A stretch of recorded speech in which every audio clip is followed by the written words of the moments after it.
ಒಂದು ವೇಳೆ ನೀವು ಡಬಲ್ ಡಿಜಿಟ್ ಗ್ರೋತ್ ಅನ್ನು ಸಾಧಿಸಬೇಕು ಅಂದರೆ ಇನ್ವೆಸ್ಟ್ಮೆಂಟ್ ಆಪ್ಷನ್ಸ್ಗಳ ಪೈಕಿ ಸ್ಟಾಕ್ ಮಾರ್ಕೆಟ್ ಅನ್ನೋದು ಮೊದಲ ಸ್ಥಾನದಲ್ಲಿ ನಿಲ್ಲುತ್ತೆ. ಸ್ಟಾಕ್ ಮಾರ್ಕೆಟು, ಮ್ಯೂಚುವಲ್ ಫಂಡ್ಸ್ಗಳು ಇವು. ಸೊ ಡಬಲ್ ಡಿಜಿಟ್ ಗ್ರೋತನ್ನು ಆಕ್ಸೆಸ್ ಮಾಡೋದಕ್ಕೆ ಅಷ್ಟೇ ರಿಸ್ಕನ್ನು ತಗೊಳ್ಬೇಕು ಅನ್ನೋದು ಗೊತ್ತು. ಈ ರಿಸ್ಕಿ ಆಪ್ಷನ್ಸ್ಗಳಲ್ಲಿ ಕಡಿಮೆ ರಿಸ್ಕ್ ಇರುವ ಒಂದು ಆಪ್ಷನ್ ಇದೆ, ಅದನ್ನು ಇಂಡೆಕ್ಸ್ ಫಂಡ್ ಅಂತ ಕರೀತಾರೆ. ಹಾಗಾದರೆ ಈ ಇಂಡೆಕ್ಸ್ ಫಂಡ್ಗಳು ಅಂದ್ರೆ ಏನು, ಹೇಗೆ ಕೆಲಸ ಮಾಡುತ್ತೆ, ಏನಾಗುತ್ತೆ ಇಂಡೆಕ್ಸ್ ಫಂಡ್ಗಳಲ್ಲಿ, ಈ ಬಗ್ಗೆ ಈ ವಿಡಿಯೋದಲ್ಲಿ ತಿಳ್ಕೊಳ್ತಾ ಹೋಗೋಣ. ನಮಸ್ಕಾರ, ನಾನು ಅಭಿಷೇಕ್ ರಾಮಪ್ಪ. ನೀವು ನೋಡ್ತಿದ್ದೀರಿ ವಿಸ್ತಾರ ಮನಿ ಪ್ಲಸ್.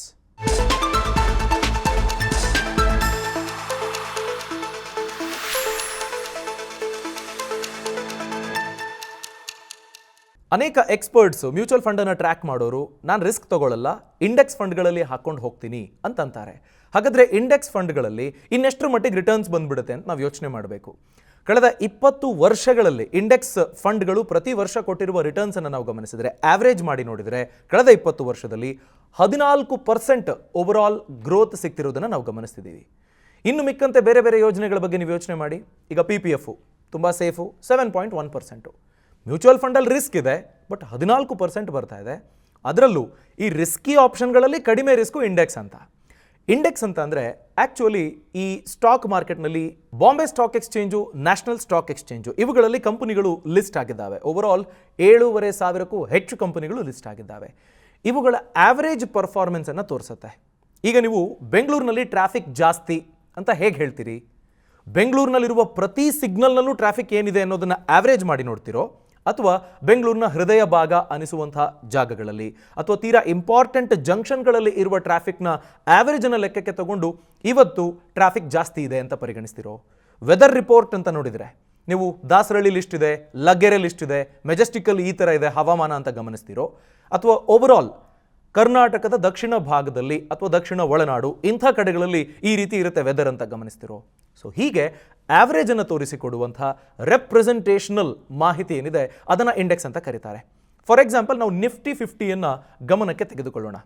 ನ್ಯಾಷನಲ್ ಸ್ಟಾಕ್ ಎಕ್ಸ್ಚೇಂಜ್ನಲ್ಲಿರುವಂಥ 50 ಕಂಪನಿಗಳನ್ನು ಅವರು ತೆಗೆದುಕೊಳ್ತಾರೆ. 13 ಸೆಕ್ಟರ್ಗಳಿಂದ, ಬೇರೆ ಬೇರೆ ಸೆಕ್ಟರ್ಗಳಿಂದ ಕಂಪನಿಗಳನ್ನು ಲೆಕ್ಕಕ್ಕೆ ತಗೊಂಡು ಆ ಕಂಪನಿಯ ಓವರಾಲ್, ಆ 50 ಕಂಪನಿಗಳ ಓವರಾಲ್ ಗ್ರೋತ್ ಅಥವಾ ಡ್ರಾಪ್, ಇದನ್ನು ಇಂಡೆಕ್ಸ್ ಅಂತ ತೋರಿಸ್ತಾ ಹೋಗ್ತಾರೆ. ನಾವಿವತ್ತು ಮಾರ್ಕೆಟ್ ಎದ್ದುಬಿಡ್ತು, ಮಾರ್ಕೆಟ್ ಬಿದ್ದುಬಿಡ್ತು ಅಂತೆಲ್ಲ ಗಮನಿಸ್ತೀವಲ್ಲ, ಇದೆಲ್ಲವೂ ಈ ಇಂಡೆಕ್ಸ್ನ ಏರುಪೇರಿನ ಮಾಹಿತಿಯ ಆಧಾರದ ಮೇರೆಗೆ ನಾವು ಹೇಳೋದು. 7,500 ಕಂಪ್ನಿಗಳಲ್ಲೂ ಏನಾಗ್ತಿದೆ ಅನ್ನೋದನ್ನೆಲ್ಲ ಲೆಕ್ಕಕ್ಕೆ ತಗೊಂಡು ಹೇಳೋದಲ್ಲ. ಹಾಗಾದರೆ ಯಾವ್ಯಾವ ಸೆಕ್ಟರ್ಗಳನ್ನು ಇವರು ಗಮನಿಸಿರ್ತಾರೆ ಅಥವಾ ಅದರ ರೆಪ್ರೆಸೆಂಟೇಷನ್ ಇರುತ್ತೆ ಅನ್ನೋದನ್ನು ಗಮನಿಸೋಣ. ನಿಫ್ಟಿ 50ಯಲ್ಲಿ 39.4% ಫಿನಾನ್ಷಿಯಲ್ ಸರ್ವಿಸಸ್ ಕಂಪನಿಗಳದ್ದು ರೆಪ್ರೆಸೆಂಟೇಷನ್ ಇರುತ್ತೆ. ಬ್ಯಾಂಕ್ಗಳು, ಬೇರೆ ಬೇರೆ ಫಿನಾನ್ಷಿಯಲ್ ಸರ್ವಿಸನ್ನು ಒದಗಿಸುವಂಥ ಕಂಪನಿಗಳು. 15% energy sector, 13% IT information technology, 12.38% consumer goods, 6% automobiles. So ಹೀಗೆ ಒಟ್ಟು 13 ಸೆಕ್ಟರ್ಗಳ ರೆಪ್ರೆಸೆಂಟೇಷನ್ನು ಈ ನಿಫ್ಟಿ 50ಯಲ್ಲಿ ಇರುತ್ತೆ. ಸಾಮಾನ್ಯವಾಗಿ ಇಂಡೆಕ್ಸ್ ಮ್ಯೂಚುವಲ್ ಫಂಡ್ಗಳು ಹೇಗೆ ಕೆಲಸ ಮಾಡುತ್ತೆ ಅಂದರೆ, ನಿಫ್ಟಿ 50ನಲ್ಲಿ ಎಷ್ಟು ಕಂಪನಿಗಳು ಯಾವ ಸೆಕ್ಟರ್ನದ್ದು ರೆಪ್ರೆಸೆಂಟೇಷನ್ ಇದೆಯೋ ಯಥಾವತ್ ಅಷ್ಟು ಪರ್ಸೆಂಟೇಜ್ ಅಲೋಕೇಶನನ್ನು ಈ ಮ್ಯೂಚುವಲ್ ಫಂಡು ಮಾಡುತ್ತೆ. ಅದರ ಅರ್ಥ ಇದು passively managed fund. Actively managed fund ಅಂತ ಅಂದರೆ ಒಬ್ಬ ಫಂಡ್ ಮ್ಯಾನೇಜರ್ ಇರ್ತಾರೆ, ಅವರು ಗಮನಿಸ್ತಾರೆ, ಓಕೆ ಈ ಕಂಪನಿ ಈ ಥರದ ಹೊಸ ಪ್ರಾಡಕ್ಟ್ ತರ್ತಾ ಇದೆ, ಹೀಗಾಗಿ ಇದು ಸೂಪರ್ ಹಿಟ್ ಆಗುತ್ತೆ, ನಾನು ಇಂಥ ಕಂಪನಿ ಮೇಲೆ ಹೆಚ್ಚು ದುಡ್ಡು ಹಾಕಿದರೆ ಹೆಚ್ಚು ಲಾಭ ಬರುತ್ತೆ ಅಂತ ಯೋಚನೆ ಮಾಡ್ತಾರೆ, ಅದ್ರ ಬಗ್ಗೆ ಸ್ಟಡಿ ಮಾಡ್ತಾರೆ. ಇದು ಆಕ್ಟಿವ್ಲಿ ಮ್ಯಾನೇಜ್ಡ್ ಫಂಡು. ಸ್ಟಡಿ ಮೇಲೆ ಮುಂದುವರ್ಕೊಂಡು ಹೋಗುತ್ತೆ. ಪ್ಯಾಸಿವ್ಲಿ ಮ್ಯಾನೇಜ್ಡ್ ಅಂದರೆ ಸ್ಟಾಕ್ ಮಾರ್ಕೆಟ್ ಇಂಡೆಕ್ಸ್ ಏನಾಗ್ತಿದೆ ನೋಡು, ಎಕ್ಸಾಕ್ಟ್ಲಿ ಅದನ್ನೇ ಈ ಫಂಡ್ನಲ್ಲಿ ಕಾಪಿ ಮಾಡು. ಇಲ್ಲಿ ಯಾವ ಸೆಕ್ಟರ್ ಕಂಪನಿಗಳಿಗೆ ರೆಪ್ರೆಸೆಂಟೇಷನ್ ಇದೆ ಅಷ್ಟು ಪರ್ಸೆಂಟ್ ಇಲ್ಲೂ ಅಲೋಕೇಟ್ ಮಾಡು. ಈ ಲೆಕ್ಕದಲ್ಲಿ ಮುಂದುವರಿತಾರೆ. ಇದಕ್ಕೆ ಎಕ್ಸ್ಪೆನ್ಸ್ ರೇಷಿಯೋ ಕಡಿಮೆ. ಎಕ್ಸ್ಪೆನ್ಸ್ ರೇಷಿಯೋ ಅಂತಂದರೆ ಯಾವುದೋ ಒಂದು ಮ್ಯೂಚುವಲ್ ಫಂಡ್ ವರ್ಕ್ ಮಾಡಬೇಕು ಅಂತಂದರೆ research cost, advertisement cost, maintenance ಕಾಸ್ಟ್ಗಳು, ಈ ಥರದ್ದೆಲ್ಲ ಖರ್ಚುಗಳಿರ್ತಾವಲ್ವಾ, ಅದನ್ನು ಇಂತಿಷ್ಟು ಅಂತ ನಾವು ಹೂಡಿಕೆ ಮಾಡ್ತೀವಲ್ಲ ಅದರ ಇಷ್ಟು ಪರ್ಸೆಂಟೇಜ್ ಅಂತ ತಗೊಳ್ತಾರೆ. ಈಗ ನಿಮಗೆ 0.75, 0.5% ಎಕ್ಸ್ಪೆನ್ಸ್ ರೇಷಿಯೋ ಹೀಗೆಲ್ಲ ಇರುತ್ತೆ ಆಕ್ಟಿವ್ಲಿ ಮ್ಯಾನೇಜ್ಡ್ ಫಂಡಲ್ಲಿ. ಅದೇ ಇಂಡೆಕ್ಸ್ ಫಂಡ್ಗಳಲ್ಲಿ 0.2 ಅಥವಾ 0.02ವರ್ಗೂ, ಅಂದರೆ 0.02 ಇಂದ 0.2%ವರೆಗೂ ವೇರಿ ಆಗುತ್ತೆ ಅಂತ.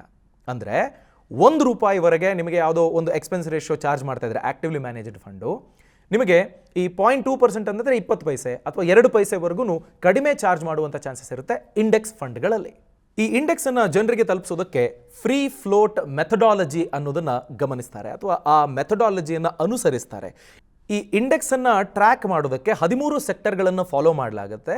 ಆ ಕಂಪನಿಗಳಿರ್ತವೆ. ಆ ಕಂಪನಿಯ ಸ್ಟಾಕನ್ನು ಜನ ಹೆಚ್ಚೆಚ್ಚು ಕೊಂಡ್ಕೊಳ್ತಿದ್ದಾರಾ, ಮಾರಾಟ ಮಾಡ್ತಿದ್ದಾರಾ, ಇದರ ಆಧಾರದ ಮೇರೆಗೆ ಈ ಪ್ರೊಮೋಟರ್ಸ್ ಇರ್ತಾರೆ ಅಥವಾ ಬೇರೆ ಬೇರೆ ಕಂಪನಿಗಳು ಹೂಡಿಕೆ ಮಾಡೋದಿರುತ್ತೆ, ದೊಡ್ಡ ದೊಡ್ಡ ಇನ್ವೆಸ್ಟರ್ಸ್ಗಳು ಸಾವಿರಾರು ಕೋಟಿ ಇನ್ವೆಸ್ಟ್ ಮಾಡಿರ್ತಾರೆ, ಅಂಥವ್ರನ್ನೆಲ್ಲ ಲೆಕ್ಕಕ್ಕೆ ತಗೊಳ್ಳೋದಿಲ್ಲ. ಈ retail investors, public buying and selling ಏನಿರ್ತದೆ ಅದರ ಮಾಹಿತಿಯ ಆಧಾರದ ಮೇರೆಗೆ ನಿಮಗೆ ಕಂಪನಿಗಳು ಯಾವ ರೀತಿ ರೆಪ್ರೆಸೆಂಟೇಷನ್ ಆಗ್ತವೆ ಅನ್ನೋದನ್ನು ಈ ಇಂಡೆಕ್ಸ್ ಫಂಡ್ಗಳಲ್ಲಿ ಕ್ಯಾಲ್ಕುಲೇಷನ್ಗೆ ತೆಗೆದುಕೊಳ್ತಾರೆ. ಇದನ್ನು ಫ್ರೀ ಫ್ಲೋಟ್ ಮೆಥಡಾಲಜಿ ಅಂತ ಕರೀತಾರೆ. ಸೊ ಹೀಗೆ ಒಂದು ವೇಳೆ ನೀವು ಕಡಿಮೆ ಎಕ್ಸ್ಪೆನ್ಸ್ ರೇಷಿಯೋ ಜೊತೆಗೆ ಹೆಚ್ಚು ರಿಸ್ಕ್ ತೆಗೆದುಕೊಳ್ಳೋ ಹಾಗಿಲ್ಲ, ಡಬಲ್ ಡಿಜಿಟ್ ಗ್ರೋತನ್ನು ನಾನು ಆಕ್ಸೆಸ್ ಮಾಡೋದಕ್ಕೆ ಸಿಗುತ್ತಪ್ಪ ಅನ್ನೋದಾದರೆ ಇಂಡೆಕ್ಸ್ ಫಂಡ್ಗಳ ಬಗ್ಗೆ ಆಲೋಚಿಸಬಹುದು. ನಿಮಗೆ ಓವರಾಲ್ ಕಳೆದ ಹಲವು ವರ್ಷಗಳಲ್ಲಿ ಇಂಡೆಕ್ಸು ಪಾಸಿಟಿವ್ ಗ್ರೋತನ್ನು ತೋರಿಸ್ತಾ ಬಂದಿದೆ. ನಿಮಗೆ ಸ್ಟಾಕ್ ಮಾರ್ಕೆಟ್ನಲ್ಲಿ ಲಿಸ್ಟ್ ಆಗಿರುವಂಥ ಅನೇಕ ಕಂಪನಿಗಳು ನಡೆಸುವ ವ್ಯವಹಾರದಲ್ಲಿ ಆಗ್ತಿರುವಂಥ ಲಾಭವನ್ನು ಗಮನಿಸಿ. ಆ ಕಂಪನಿಗಳು ಬೆಳೆದಂತೆ ಎಷ್ಟು ಕೋರ್ ಸೆಕ್ಟರ್ಗಳಲ್ಲಿರುವಂಥ ಕಂಪನಿಗಳು ಹೇಗೆ ಬೆಳೀತಿದೆಯೋ ಹಾಗೆ ದೇಶದ ಆರ್ಥಿಕತೆಯೂ ಬೆಳೀತಿರೋದನ್ನು ನಾವು ಗಮನಿಸ್ತಿದ್ದೀವಿ. ಅಂದರೆ ಸ್ಟಾಕ್ ಮಾರ್ಕೆಟ್ ಎದ್ದ ಮಟ್ಟಿಗೆ ನಮಗೆ ಈಗ ದೇಶದ GDPನೂ ಜಾಸ್ತಿ ಆಗ್ತಿದೆ. ಆ ಲೆಕ್ಕದಲ್ಲಿ ನಾವು ಡೈರೆಕ್ಟಾಗಿ ಈಕ್ವೇಟ್ ಮಾಡೋದಕ್ಕಾಗೋದಿಲ್ಲ, ಬಟ್ ಡೆಫಿನೆಟ್ಲಿ ಸರ್ಟನ್ ಇಂಪ್ಯಾಕ್ಟ್ ಅಂತೂ ಕೆಲ ಕೋರ್ ಕಂಪನಿಗಳ ಬೆಳವಣಿಗೆಯಿಂದ ನಮಗೆ ಸಿಗ್ತಾ ಇರೋದನ್ನು ಕಾಣ್ತಾ ಇದ್ದೀವಿ. ಸೊ ಹೀಗಾಗಿ ಇಂಡೆಕ್ಸನ್ನು ಟ್ರ್ಯಾಕ್ ಮಾಡಿ ನೀವು ಸೇಫ್ ಆಗಿ ನಿಮ್ಮ ಹಣವನ್ನು ಇರುವಂಥ ಆಪ್ಷನ್ಗಳಲ್ಲಿ ಲೆಸ್ ರಿಸ್ಕಿ ಅನ್ನೋದನ್ನು ನೀವು ಪರಿಗಣಿಸೋದಕ್ಕೆ ಸಿಗುತ್ತೆ. ಈ ಮಾಹಿತಿ ನಿಮ್ಗೆ ಇಷ್ಟ ಆಗಿದ್ರೆ ಲೈಕ್ ಮಾಡಿ, ನಿಮ್ಮ ಅಭಿಪ್ರಾಯ ಕಮೆಂಟ್ ಸೆಕ್ಷನಲ್ಲಿ ತಿಳಿಸಿ. ಇಂಥ ಇನ್ನಷ್ಟು ಮಾಹಿತಿ ನೀವು ತಿಳ್ಕೊಳ್ಬೇಕು ಅನ್ನೋದಾದರೆ ವಿಸ್ತಾರ ಮನಿ ಪ್ಲಸ್ ಯೂಟ್ಯೂಬ್ ಚಾನಲ್ಗೆ ಸಬ್ಸ್ಕ್ರೈಬ್ ಆಗಿ, ಬೆಲ್ ಐಕಾನ್ ಮರೆಯದೆ ಕ್ಲಿಕ್ ಮಾಡಿ. ನಮಸ್ಕಾರ.